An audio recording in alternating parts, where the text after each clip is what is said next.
All right, great. So here we continue. So the income effect, what looks like a price to a buyer, would look like an income for a seller.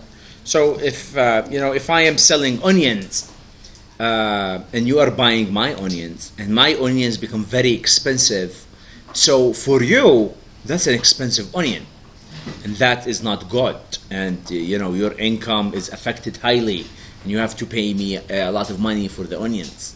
But for me, I am selling the onions. This is like great. Onions are very expensive. I am happy. My income starts to increase, and I take from your income. So this idea of income effect that happens in an economy. And if prices are rising, then income must be rising too. So prices of onion become more, and then I make more money because I sell those onions.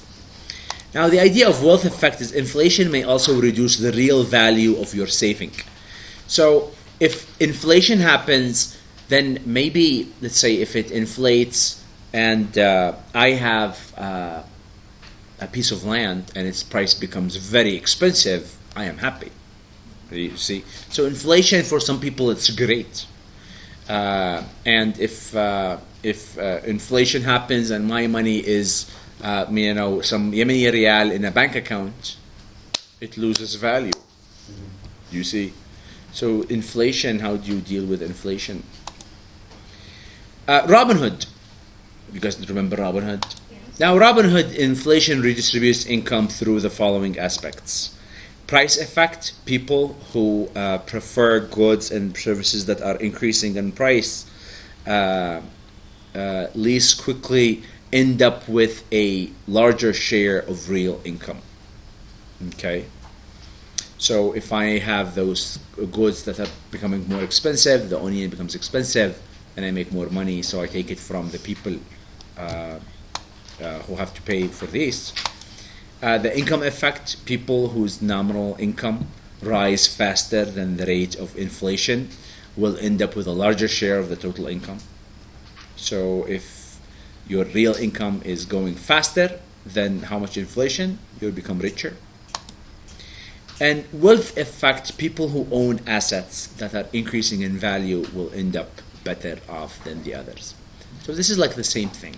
The idea is who's going to get richer. And then inflation will act just like as a tax. You see, so when prices increase, this is another type of tax.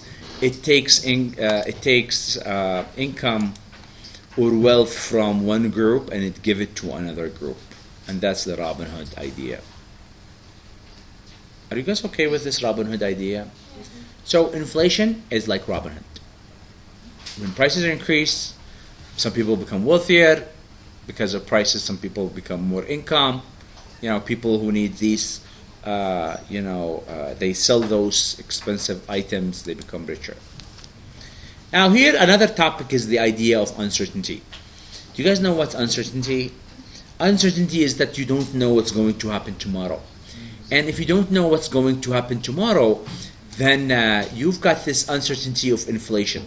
So if you don't know tomorrow it will be more inflation or less inflation, it may cause people to change their consumption, savings, or investment behavior. For example, if you think now Yemen war, prices will increase, the value of riyal will drop, what do you start to do? Stop investing. You stop investing. Start saving. You save in dollars. If you have Yemeni riyal, you sell it. You see, so that's another behavior that people start. How they consume, how Ramadan is coming and prices will increase. What do? You go buy now. Do you see?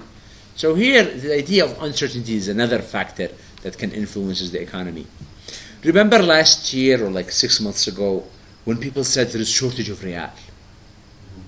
And what did people do? They go, they take the money and keep it in riyal, put it underneath their tiles, and you see, and makes it even worse of the problem. So here we've got this idea of uncertainty that is influencing how people behave and how people consume. Fear of rapidly increasing prices might deter consumers from making long-term purchasing decisions. So if you know prices will increase, then maybe you decide to spend now. Okay. It's a British proverb. They say if you see blood on the street, would you buy? Anyone have heard of it? No? When you see blood on the street, would you buy? No. You buy property. You see? When you see blood, huh? Rochel. So here, every time you see blood on the street, because there's a immediately high uncertainty, people don't know inflation is coming. So what do? Many people sell their land. Now for investors, land prices become very cheap. So you buy properties because that's the best time to buy. Huh? This is what happens in Sanaa. Yeah, this is what happens in everywhere there is blood on the street.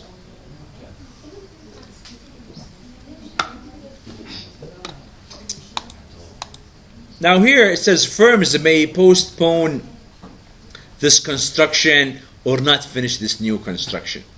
So here, as soon as there is like this big uncertainty, people immediately stop investing. They never, if they are planning to do construction, they will stop. Planning to invest, they will stop.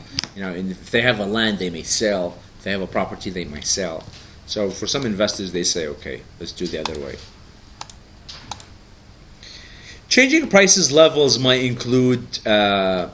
induce people to buy more goods and services now before prices rise further. That's the idea of Ramadan's coming, so let's buy now. And this big put pressure on. Remember when oil used to come and go out, like last year? When there's oil, all the people go and rush and buy now. You see, before it runs out. And then people found out that they have big inventories of oil that can keep them for another month or so. So that puts, after all, on the long term, things will adjust. Consumers and producers, they may make foolish decisions. Do you know what we mean by a foolish decision? Actually, in the science of economics, there is now few writers, they are writing about economic misbehaving, irrational economic decision making. Many times people like you and I, when we decide to make a decision, we make a very irrational economic decisions. And that's when consumers may make very foolish decisions. They buy goods or services they don't really need or want. You just buy it because you're scared or you're worried or what happens if. So you start to make some wrong decisions. You sell things that you wish you never sold, or you buy things that you wish you never bought, or you don't buy things you wish you bought, or you don't sell things you wish you sold. Measuring inflation. So here's how we measure inflation. CPI. Do you remember CPI? CPI is the measure index of changing in the average prices of consumer goods and services. And inflation rate is the annual rate of increase in the average price level. So how much inflation is how much increase in 1 year of prices. And then we've got this idea of the Bureau of Labor Statistics tells us that what is happening to consumer prices by updating the CPI monthly. So here in Yemen, do you know who do the CPI monthly? It's some office in some Yemen statistical office, and these people, they sit, they have a paper, and they have a list, 2 kilos of tomatoes, 3 kilos of onions, and then their job is to go and check it in the market, how much is the prices, and then they put the price, and this is the CPI, and their job is to publish it monthly. And this becomes an important piece of information for economists to operate and expect what's happening. Now the price stability and policy goals.